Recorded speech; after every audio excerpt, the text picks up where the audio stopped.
Prime Minister Narendra Modi will attend the G7 summit in Germany, in which leaders of the world's 7 richest countries will discuss various important global issues, including the Russian invasion of Ukraine, food security, and counter-terrorism.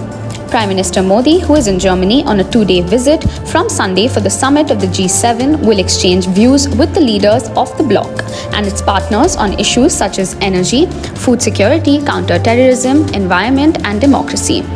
I will be attending the G7 summit today, in which we will discuss various important global issues, he said on Twitter.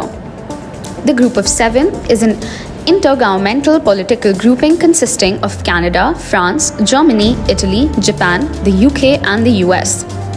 The leaders of the world's 7 richest countries are expected to focus on the Ukraine crisis that has triggered geopolitical turmoil, besides fueling a global food and energy crisis. In his remarks ahead of his departure, Modi said he was looking forward to meeting leaders of some of the participating G7 and guest countries on the sidelines of the summit. Besides India, Germany, the host of the G7 summit, has also invited Argentina, Indonesia, Senegal, and South Africa as guests for the summit to recognize the democracies of the Global South as its partners.